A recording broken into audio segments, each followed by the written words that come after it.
Welcome to Om Times TV, a division of Om Times Media and Broadcasting.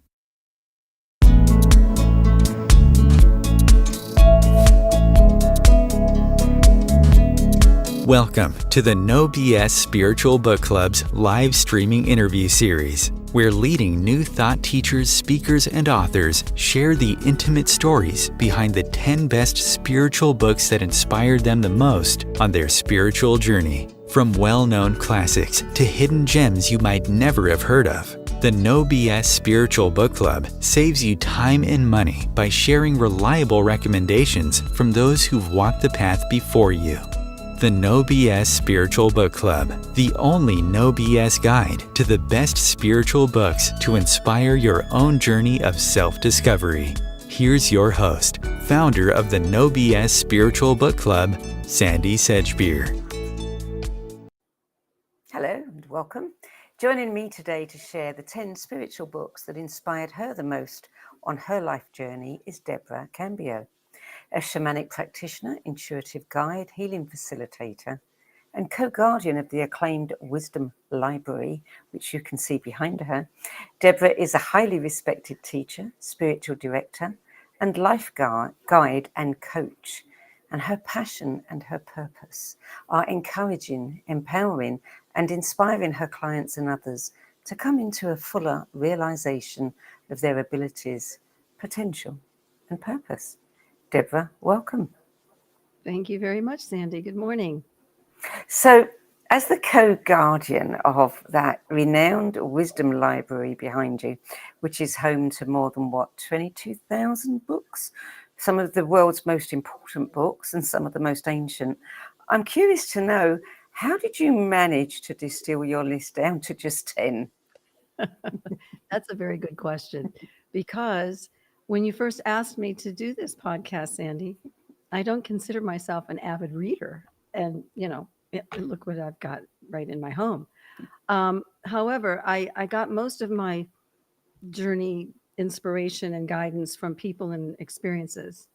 But then when I just went a little deeper and did hone in on the books that did influence me, it was a great life review. And I'm really thankful for that. From my 20s to my 70s. And the books in this library are outstanding, profound. I'm told that Stephen and I have had many lifetimes together with the library, so I don't hang out in here too much. For that reason, I think I'm, at some level and somewhere in there, I know a lot about these books. And every now and then, when I'm ready, one will jump out at me, and a few that I've listed here have done that. Exactly So, that. Okay. that's how I So, choose. I, as somebody who has access to all of this, and I don't know how long you've had access to it in this incarnation, at least. When you got to the end of your life review, did you learn anything from that about the library, about your relationship with the library? No, I can't say that I really did learn anything more than just being privileged to be a caretaker for this material, that's what we do. We caretake the information in here and preserve so that the information doesn't get lost. And there's a lot of profound, unbelievable information in this library, and it's just an honor to be a part of it.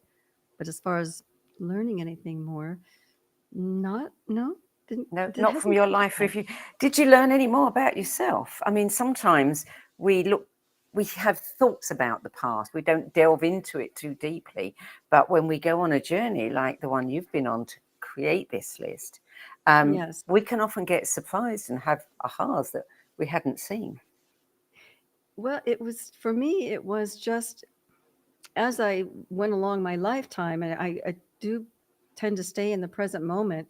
Yes, I think about the past and things like that.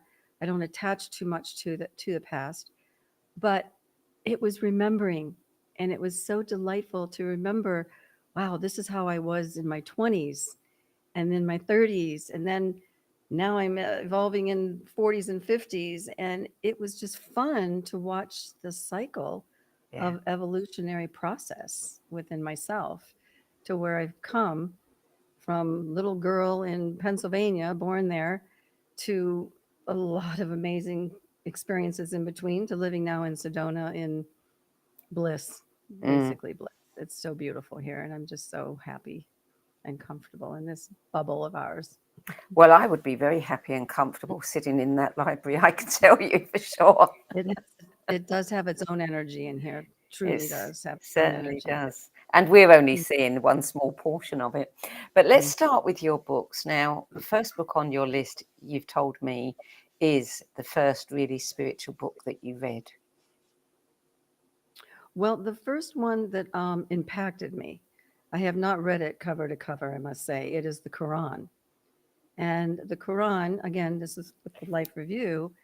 When you asked me to do this, I researched a little bit more to familiarize myself because I haven't read it cover to cover. We've lost your sound, Deborah. Can you hear me now? Yes, that's better. Okay. Yeah. So when I went to review a little bit to prepare for today, I found in the very beginning how it was teaching about unification, unifying to source, your creator, and unifying within yourself, and how important it is to be unified within yourself to source, so that that can trickle down to your family, society, and nations. But it starts here within yourself. So that was a good reminder of staying present within yourself and connected to source. So the reason that this book was so impactful to me was that when I was 27 years old, I moved from New York to Phoenix, Arizona. And I was raised Episcopalian. I practiced until I was 18 years old.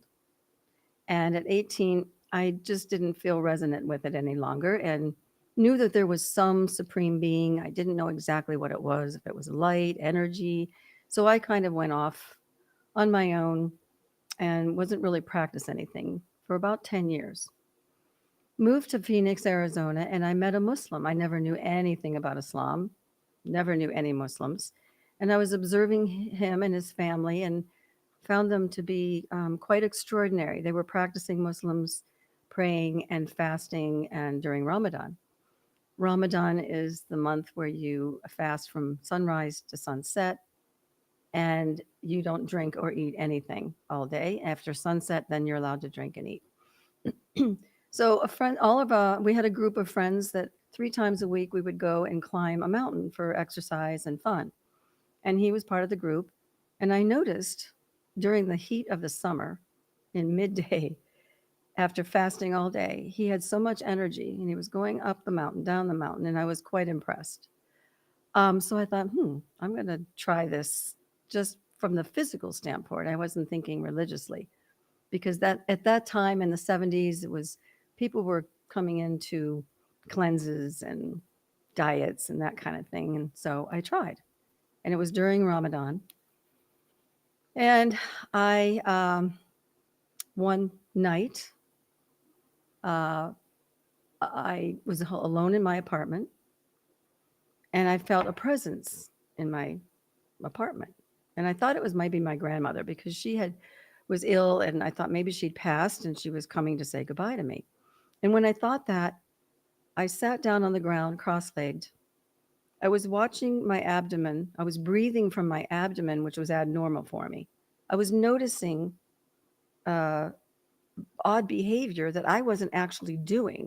It was as if I moved aside. I wasn't out of my body looking at myself. It was like I moved over, and this was coming through. And so I started to smell a fragrance that I was not familiar with. I learned later on that it was the incense frankincense. I then stood up, put my hands straight up, tilted my head back. Tears are streaming down my face. I feel this choking sensation, and I'm yelling out, "Praise be to God, praise be to God." And I'm thinking then, is my grandmother taking me with her, because I really felt like I was choking. At that point, I was thrust forward, bent forward. And then I started thinking, am I ever going to see my friend again?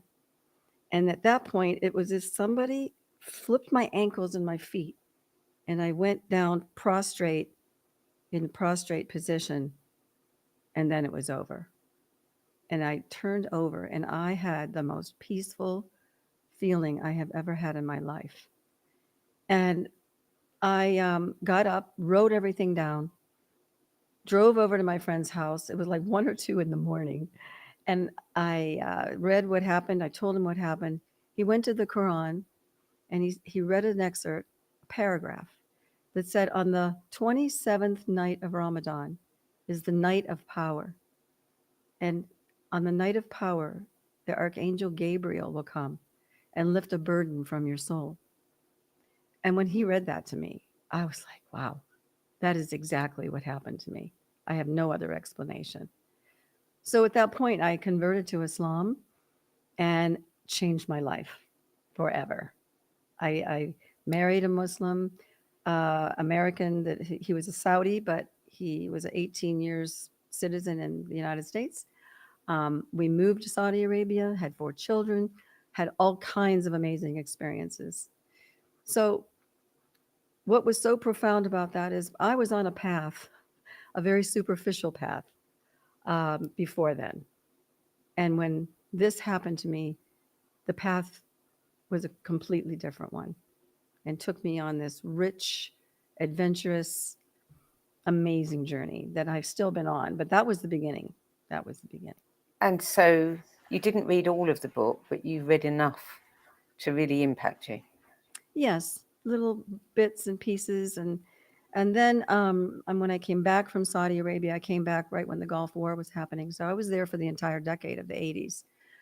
And again, my guidance was more by meeting people and experiences that I had that were there in Saudi Arabia.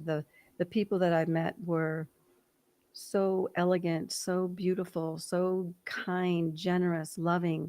And I met all kinds because we were living in a compound that was Western, but all the different people from the world were there to build a city. That's what we were there to do. And I had incredible experiences with people from all over the world. But because I was married to a Saudi, I got to see really inside the culture and the people, and go to the mosques and feel what it was like to be in that energy, which was very profound and beautiful. I was doing some research, and apparently, according to Muslim belief and Islamic scholarly accounts, the revelation of the Quran to Muhammad began in 610 CE, when the angel Gabriel appeared to Muhammad in a cave near the city of Mecca. Yes, that's correct. Now, most people thinking about the religions of other cultures would not expect Gabriel to feature. People tend to think of Gabriel as a kind of Western, belongs to the West, doesn't belong in other religions. And I did have the privilege to go to Mecca. I did do the Hajj. I did the pilgrimage. So I had all kinds of experiences there that were rich, rewarding. I was young. I was in my 30s, my childbearing decade. I didn't appreciate it as much as when I left it and looked back. And that was part of the life review, when I remembered going back and not appreciating as much as I would as I matured. Yeah, But it was a wonderful experience, regardless. I'm sure it was. But you're not practicing that religion now, are you? No, I am. I consider myself a spiritualist. I took from Christianity. I took from Islam. I believe in the love of all the religions.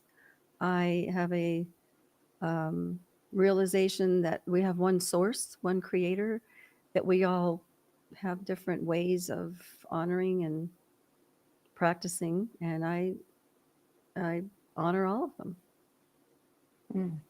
So let's move on to book 2, which is quite different. You Can Yes. Heal Your Life by Louise Hay, published in 1984. Bit more modern. Yes. How did this book come into your life? Louise Hay. Well, I had been studying to be a massage therapist, and this was one of the books that somebody recommended.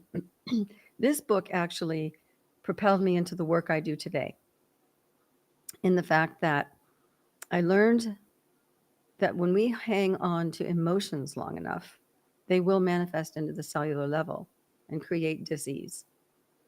And this book is just a short, simple, easy to read guide of if you're having a symptom or a disease, anything that's bothering you, you look up what that is. And then there is a list of emotional symptoms. It could be one or all that you relate to. And then there is an affirmation that you say and repeat that goes beyond consciousness. If you just repeat it, it goes beyond your consciousness and it actually helps to heal. And I became a true believer when one of my children at the age of 7 had a bladder infection. And I took her to the pediatrician.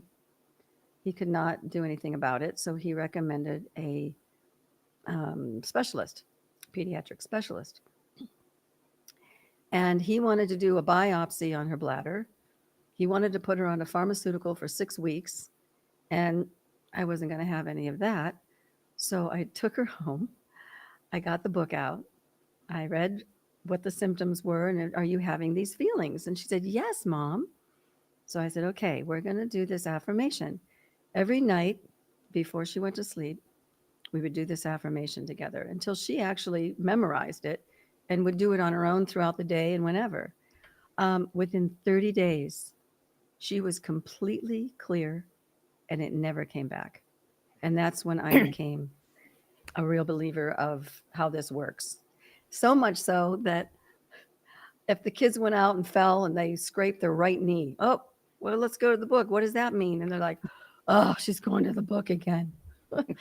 And now, as they're older and adults, they call me, Mom, can you look up in the book and see what this is? So that book was just fun. And I still use it today, amongst other ones. But As do many other people. Yeah. yes. Book number 3.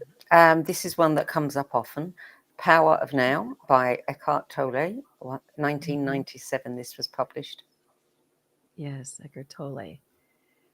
I look at Eckhart Tolle as otherworldly. He's just so calm and is just the information that he has. The power of now helped me change behaviors in myself by not attaching to the past, not attaching to old wounds or memories that just don't serve, just attaching to things that keep me from being in the present moment. And also projecting things in the future or worrying about things in the future that aren't even here. Um, that was quite profound for me at the time. I was probably in my 30s when I was reading The Power of Now. Um, and it helped me to just practice. It is a practice. Being in the present moment is a practice. And I had something recently that came up that's an example of this. And I have 2 friends. They don't know each other. One of them has been out of work for almost a year and been trying to get work, gets interviews, but doesn't come to fruition for whatever reason. And the other friend this person also is into astrophotography and has a telescope. He's very knowledgeable in that field. And so my other friend has a telescope that was kind of too much. It was complicated and wanted to know if this person could help her. And so I reached out. They said yes, they would help. I never heard back for maybe like 4 days. the person called me with the telescope, or are they still wanting to do this? Never heard. So I said, you know what, go ahead and see if you can find somebody else. And when I checked in with the other person, it appeared that they were stuck in the past of being upset because they're not getting a job and they're worrying about the future and they're not here. And they missed an opportunity that possibly could have afforded a work, of an employment that would have been so amazing. But it didn't happen. And that's where I find it's really important to stay in the present moment, because opportunities are coming all the time, all day, every day.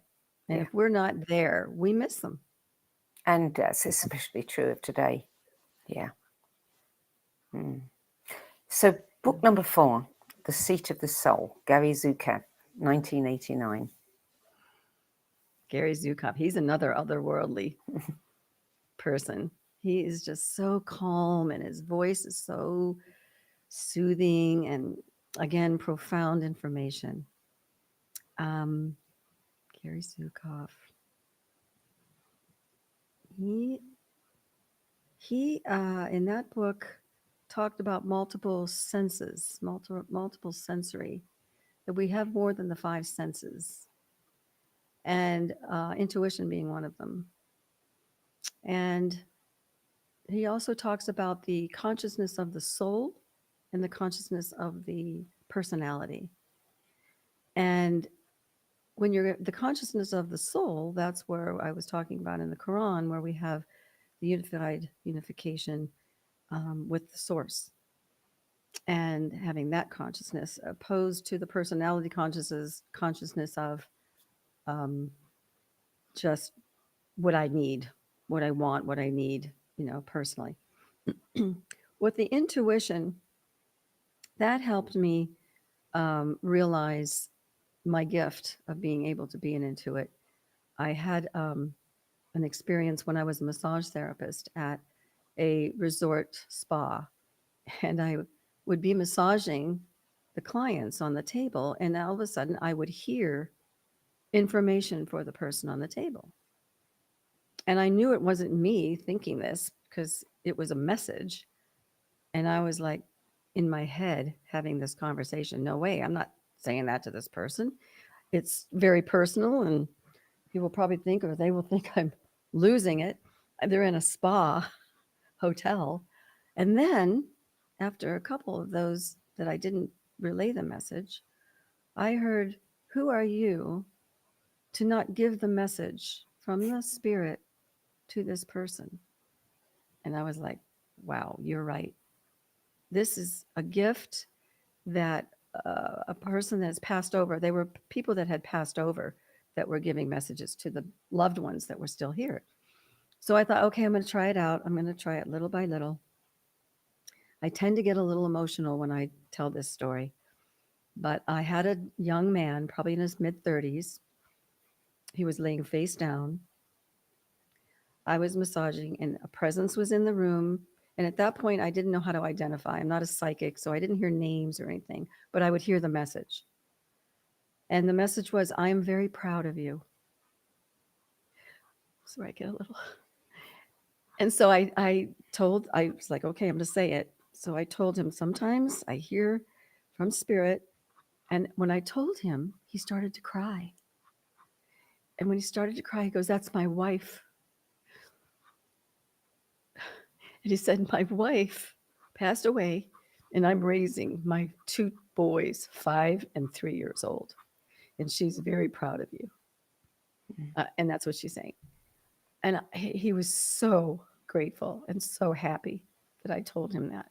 And it gave me now permission and confidence and courage to say, okay, now I see what you mean. Yeah. And I have been doing it ever since. I've been doing it ever since. And I strengthened my intuition and hearing and knowing by that book. And that I was having the soul consciousness rather than the personality consciousness. That's beautiful example. So book number 5, it's interesting how often this one comes up too. Initiation by Elizabeth Hay, published in 1953. I keep telling myself every time it comes up, I have to read this one. Haven't made it yet. Well, this one is one that jumped out of the library for me. I was here probably 10 years, but I wasn't ready for it until then. So this one jumped out. This one I haven't reviewed as well as some of the others, but the first thing that struck me with this book was that she was talking as she was remembering herself as a toddler. She was speaking from that age, like 18-month-old, and how she was observing her family and her parents, and how she was really an observer. The I am was speaking. And that was really interesting and brought a memory or a remembrance of how to do that, looking and observing from the I am, rather than the personality again.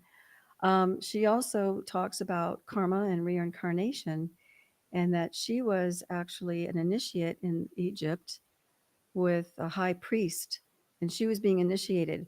And the book is about how she was being initiated, the guidance, and the karma of when we have things happen to us in our life that we so-called perceive to be so-called negative or horrible experiences. If we're able to look at them from a karmic view of we've actually sort of signed up for these experiences, and some people may really have a hard time with that because some of the experiences are harsh. But in my realization of some of people I've known that have had really rough experiences, that after they've been through them, turn out to be it was exactly what they needed, and it was actually the best thing for them. So that was, a remembrance of karma and reincarnation, and how we have, and we'll get into that later with the journey of the soul, but having our soul families. So that book was, yes. And actually, I need to read it again because it's pretty in depth with sacred geometry, and it gets into some real heavy duty stuff as well with the Egyptian initiation. I'll have to move it up my list a bit.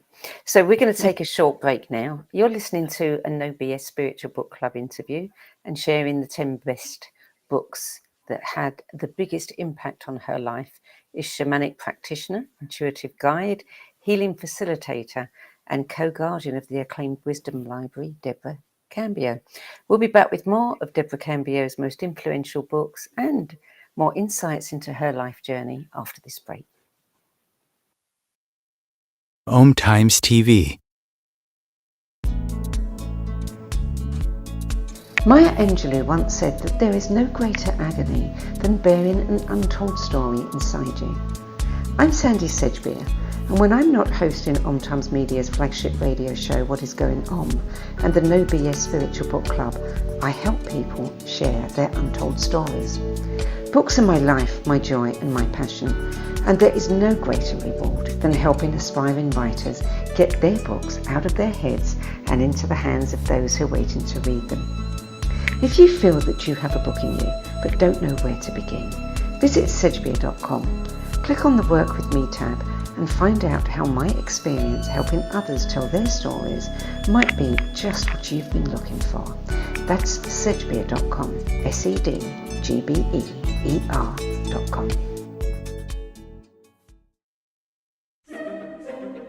Imagine becoming a super influencer. Reinvent yourself, invest in your brand, and then manifest your success with a robust spheric approach. Om Times Media and Broadcasting offers a unique and multifaceted way to become the spiritual and conscious influencer you deserve to be by putting your message across our powerful platform with its proven record of integrity and excellence. Through our produced shows, Om Times offers the opportunity to become a social media TV personality, a radio show host, an Om Times magazine columnist, and a syndicated podcaster, all in one shot. By live streaming your show on Om Times TV and broadcasting it across the extensive Om Times radio and TV networks, you become more than a host. You become an ambassador and a force for positive change. Om Times. Open yourself to the possibilities. There are 16 million children struggling with hunger in America. That's 1 in 5 daughters, sons, neighbors, and classmates who don't know where their next meal is coming from. Yet billions of pounds of good food go to waste every year. It's time we do something about it. Feeding America is a nationwide network of food banks that helps provide meals to millions of kids and families in need. Visit feedingamerica.org to help them feed even more. Together, we can solve hunger. Together, we're feeding America. Welcome back. Deborah Cambio, book number 6, Journey of Souls by Michael Newton. Are you getting any feedback from me? Because I'm hearing the echo of my voice. No, it sounds clear. Okay, it's just at this end. That's good. Good. Okay, that won't affect the recording. So Journey of Souls, Michael Newton, published in 1994. Tell us about this book and the role it played in your life. Michael Newton, Journey of Souls was very interesting because it really broadened my horizons with where we go between lives. He was a hypnotist that had patients that he was hypnotizing to find out about past lives. But instead of going to the past lives, they went into the in-between life and where we have soul families. And that was interesting to me because we, according to Michael Newton, we reincarnate with this family, with this soul family. We come in as different roles. And that really rang true for me because one of my children, the mantra that I had growing up with her was, I'm the mother and you're the child. And so I was like, oh, there's something to this. That was one thing that really broadened my horizons, stretched me a little bit with knowing that. And again, reaffirming reincarnation. And the other thing that was really, that jumped out at me with this book was that the people that show you the most about who you are, that teach you the most about who you are your siblings and your spouse. And I thought that was interesting because watching my own children's siblings, it's interesting that they really do teach us the most about ourselves. They know us the most and longest. So Agreed. So that was the Journey of Souls. Book number 7, Self-unfoldment, Releasing and Developing the Inward Perceptions, Practical Instructions in the Philosophy of Disciplined Thinking and Feeling by Manly P. Hall, published in 1951. Manly Hall is, okay, he's the one that jumped out to me in this library right away. He is a profound, one of the best philosophers of the modern era. And Self-unfoldment, for me, is a book. It's 12 principles of disciplines.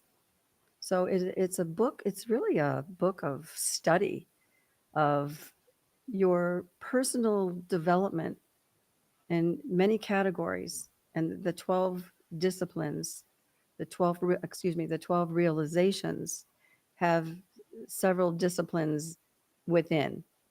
So there may be 6 or 7 disciplines with the first realization or second realization. And it's just a wonderful, self-guided, very deep thinking, thought-provoking study book of unfolding yourself to the highest degree. And I just love Manly. Manly's the favorite person in here for me. And there are many, but also I've been, my husband and I recently have been watching his videos on YouTube. He's got his lectures on there. So profound, so deep. I literally have to stop it after 20 minutes because the information, I can only take so much in my brain. It's like it soaks in there, and then it's like, okay, I can't, I have to really contemplate what I've received. And this book is similar. Yeah. And I just hang on every word with him. So I highly recommend Self-Unfoldment by Manly Hall for self-improvement and understanding it. So book number 8 is by one of my favorite guys, The Laws of Spirit by Dan Millman, published in 1995. I love his body of work. Yes, Dan Millman, loved this book. This one jumped out at me when I was raising my children. They were, by now, they were all in high school and one in college. And there are 12 laws: law of balance, the law of choice. And actually, I have it right here. It's such a great book. I'm just going to read them because they're so wonderful. The law of balance, law of choices, process, the law of presence, the law of compassion, the law of faith, the law of expectation, the law of integrity, the law of action, the law of cycles, the law of surrender, and the law of unity. And it's really written cleverly because it's a story about a man going on a hike in the mountains, and he meets a sage, and the sage teaches him about these laws. We've just to interrupt you a moment, we're losing your voice again. Okay. There we go. Is this a little better? That's better. Okay. Yeah. This book is so well written. It's cleverly written. It's about a man that goes on a hike in the mountains and meets a sage, and she teaches him all these laws by experience, by exhibiting the things, so that he has like a kinesthetic way of learning. And I gave this book to I think she was probably a freshman in high school. I said, here, just read this book. It's really interesting. The next thing I know, she's walking around the house with a clipboard taking notes from this book. Now, this child was not a studious type child in school, so I was shocked. And that is her favorite book to this day. It is so easy to read. It's fun. And I had the privilege and honor of being in the school district in Scottsdale, Arizona at one point for the so-called, what they used to call them, I don't even like to use the word, alternative kids. They don't fit in the box. So they were put into a separate school. And I got called over to work there at one point in time. And so I used this book to teach the children. And they were 7th and 8th graders. And so I remember on one Monday morning, there was a young man that came, and over the weekend, he had a soccer game. And he was so excited. He ran up to me, goes, I want to let you know, I practiced the law of balance and I scored 2 goals. He was so excited, and I was beyond, because I'm reaching these kids with this book, and they loved it. And it's a wonderful book for our own adult self, but teach the kids and teach them young, because these are principles, values, morals that we don't see too much anymore in the world, at least that I don't see too much, especially with the youth. And when your parent is reading it to you, then you get it too. It's win-win for both. It's a great book. Yeah. Book number 9, Animals Speak, The Spiritual and Magical Powers of Creatures Great and Small, by Ted Andrews, 1996. Ted Andrews, yeah. I want to just read a little quote from Manly Hall. It says, when the human race learns to read the language of symbolism, a great veil will fall from the eyes of men. That's Manly. So the Animal Speaks book is just that. When you see an animal, a bird, an animal, anything, an insect that grabs your attention, that really gets your attention, look it up in this book, because there's symbolism there. There's messages there. There's guidance there. And the thing that was so profound this is several years ago. I've been into the Andrew um, Ted Andrews' book, Animal Speaks, for quite a while. I use it all the time. But one winter, it was winter, outside of our bedroom window is a tree. There must have been 40 robins in this tree. And they were flying back and forth across the street to the neighbor's tree and then back to our tree. All of them, just back and forth. It was very, very highly unusual. So, of course, I ran to the book, because if that doesn't get your attention, I don't know what does. And the robin, I have it here. That is the spread of new growth is their main message. And the color blue is also important, because that's the color of their eggs that they lay. A couple other things here. They talk about parenting, feeding of their young. So it's just very interesting, the information that you would never think of by looking at a bird or a animal, but there really is symbolism, especially when it gets your attention. So how did you Especially- interpret that particular incident? What were they Well, telling you? at that time we were thinking of moving into a new place, and it was it didn't happen, but we did have new growth. We had new growth between our businesses, our relationship. It was a very profound information. And also, I remember distinctly seeing years ago, again, a praying mantis. I love praying mantis. They're interesting. They look like little aliens. And that particular insect is about stillness, about being still, and reminding you to meditate and get your information, again, connecting to that unification of source. And grasshopper is jumping and leaping forward and leap and bounds quickly. So, you're actually having a little bit of a guide of what's to come when you really pay attention. Yeah, yeah, So, like yeah. picking a tarot card or something at random. It is. It's similar. Yeah. Well, that takes us into the last, I won't say book on your list, because it's not a book. It's actually card decks, plural. Yes. Although when I asked you to focus on one, you focused on the Mother Mary Oracle. Yes. I do. So protection, miracles, and grace of the Holy Mother. So tell us about this particular deck and why you love decks. Clearly, it's to do with the symbolism. It is. It is definitely due to the symbolism. And I use card decks in my work. That's how I do my readings. They're very unique readings. They're not your typical tarot card reading. It's much different than that. And I use all kinds of decks. But the Alana Fairchild is one of my favorite decks, because she interprets so deeply, so profoundly, very spiritually. She has many decks. Mother Mary I chose because whenever I do need motherly advice and I'm really stuck with something, I go to my mother, and she always delivers exactly what I need to hear. And again, because it's written so beautifully and profoundly and deeply, you feel it. You really get it in your heart. You really feel it. You're hearing it in your head, but oof, it comes down. And all of her cards do that. And what else? Just basically that's Do why you I do you chose have her. one of her decks in front of you? Oh, I don't. Oh my gosh.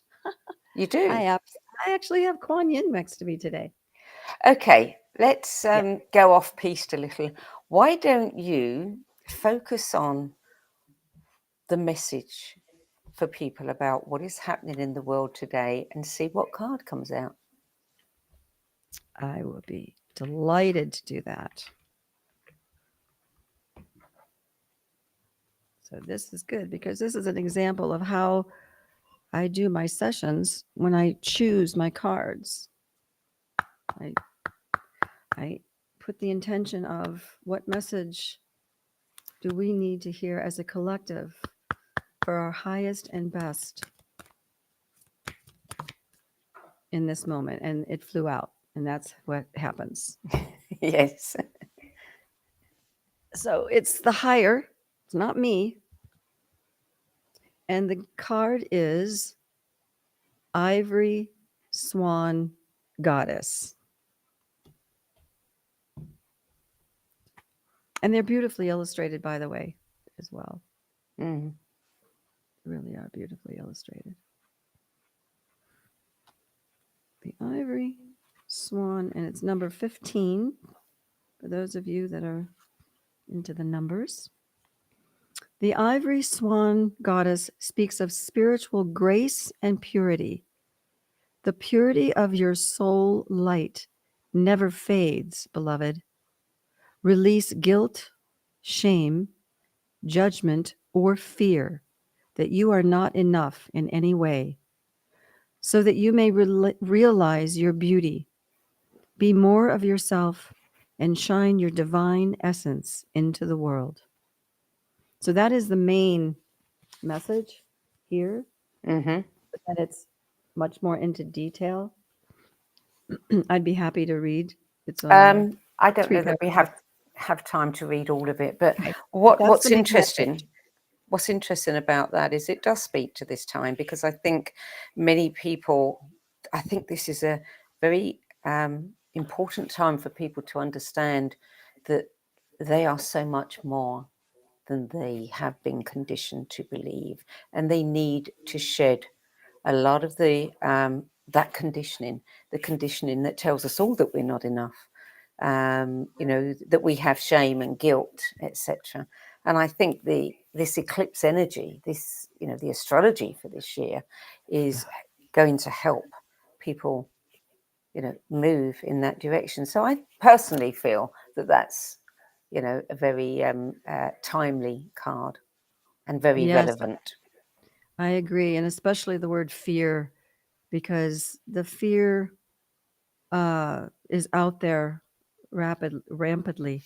And Mm, to begin to empower ourselves with our light, with our beauty, with our purpose and potential, that's where we are going to change things. And 2024, yes, it seems to be a very powerful year so far with changes and releasing and bringing in the new. So, mm. yeah, the Ivory Swan.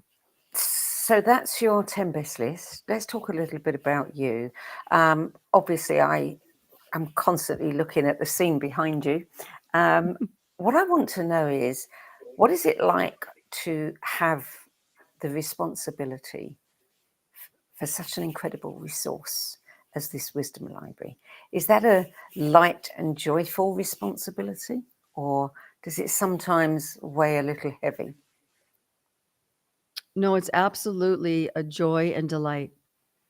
Um, Preserving this information affords individuals that are seeking, and or the people that have information to add to the library.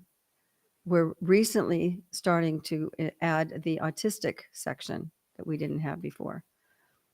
So it's a privilege and an honor and a real joy, because we get so many interesting people come to the library to experience it and to bring what they have and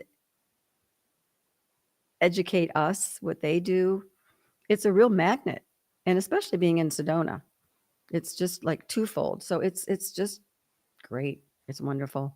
It's a real honor and a privilege to again caretake for it and preserve it And I would uh, imagine that there's, no shortage of information. If you've got a question, hey, let's look for the answer in the library. except for when my husband Stephen has a woman and her little child come visit, and the little child says to Steve, "Do you have any books on pirates?" Yeah. And do So you? no. So we do have mostly um, philosophy, we have alchemy, we have science, we have um, all kinds of that kind Health. of material. You have a lot Health, on of course. health, esoterica. Health. Yeah. Yes, Mm. yes. Have you ever tried to use the library like an oracle deck? Oh, I've got a question. Let me Mm. walk around this library and see which book is going to give me the Oh, answer. yes, absolutely. When I used to do my sessions in the library, I worked for a company here in Sedona at one time. And before I would do my sessions, I hone in, I reached the higher self of the client, and I would get guided. They would guide me to a specific book and to a specific page for the client. And that was a lot of fun. Yeah, that if I hone in on that, that still happens. I don't do it so much for myself, but I do it for others. Maybe I start doing it for myself a little. Yeah. Yeah. Well, Mhm. you do private sessions for people, healing sessions, and you have a number of certifications: massage therapist, polarity work, aromatherapy, reiki, other healing modalities. But when you are doing a session, it's quite different, isn't it? Than certainly, I think it's different than anything I've ever seen. That you bring in a number of different components, and you mix them all together, and you create a layout of cards and objects and different things that come to you. Now, would you say that the overarching thing there is shamanism, that it's the alchemical end that you No. are pulling in? Well, alchemical, possibly. I could use that word, but no, the shaman is a tool. It's part of a tool. I don't consider myself a shaman. I would never label myself a shaman.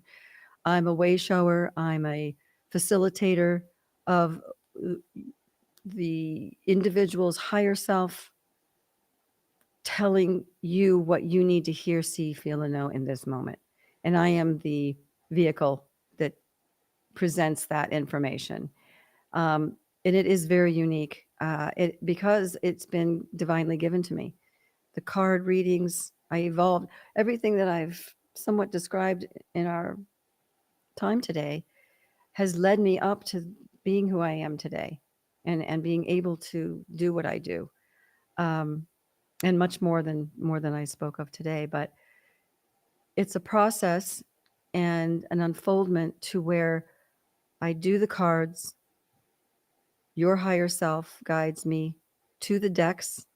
I have many, many, and to the definite cards. And then we piece it together like a puzzle so that it tells a story of what you need to hear, see, feel, and know in that moment. And then we delve deeper into what the reading is verbally. And once we do that, then we go on to the table. On my massage table, you'll be fully clothed, and that's when the tools start coming out. And I only know in the moment. I call on all your guides. I call on my guides. We're all in that room together, creating this medicine space for what is really important in that moment for the individual. It could be a visualization technique, color therapy, hands-on body. I don't really do full body massages any longer, but if I feel there's an area that I'm guided to that's blocked, I'll go there. Energy work, chakra balancing. It just depends on the individual, what they need. It's always different. And it's always a release. It's always letting go of something that no longer serves them so they can reach that highest purpose and potential and feel empowered. Mm. And that's the theme, isn't it? Again and again, we're hearing it in this conversation today, reflecting what's going on in the world. It is about releasing what doesn't serve us individually and collectively. Have you Yes. noticed that, many people are saying that this time now, the veils are becoming very thin. There's a huge increase in an expansion of awareness, overlapping dreams, all kinds of, psychic phenomena, telepathy, etc. that's happening in people's lives. Have you noticed a difference in the work that you're doing? That it's easier to connect, or that you're suddenly tapping into things in a way that you might never have done before? Recently, yes, what I've noticed is the information is coming much quicker. I don't Mm. have to wait as long for the information to come in. It just comes in like that. I ask, boom, it's there. And that's really great. I really enjoyed that. It just is fun, and it's like exciting when something comes in so fast, not just for my clients, but information that comes in that I don't even ask for it. It's like, boom, it's right there. Yes, again, 2024, there's something about this year that I feel is really special, and it's time. It's just time. We've all been conditioned from the minute we come out of the womb, for better or worse. And there really is no better or worse, to be honest. It's just an experience. Yes. And what we have as children, the experiences we had then was to survive. And then when we get out of childhood and we're out on our own, some of those survival techniques, they don't serve us anymore. And we're stuck with them. We're conditioned to them. They're habits that we're not even sometimes consciously aware of until we get into sessions and help from other people that can help us release those things. Yeah. And that is happening. I can see it happening really fast now. Yeah. It's exciting. Well, one last question before we close. What do you call this unique process that you've created? I call it YES, YES, Your Empowered Self. And right now I'm creating a website. I don't have it up quite yet, but I do have a email if anyone's interested in contacting me. Please give us your email. My email is Deborah, DEBORAH .cambio, CAMBIO at gmail.com. No, I'm sorry. Deborah.cambio7 at gmail.com. The magic number. Deborah Cambio, thank you so much for adding your 10 best list of spiritual books to the No BS Spiritual Book Club's library of recommendations. Thank you, Sandy. And I just want to say one last quote from an unknown source. The book of life is ours to write. Absolutely. And that's it. Thank you so much. You're welcome. Thank you for joining us. That's it for this week. I'm Sandy Sedgbeer. I'll be back at the same time next week with another 10 best interview for the No BS Spiritual Book Club. Till then, it's goodbye from me. Thank you, Deborah. Thank you.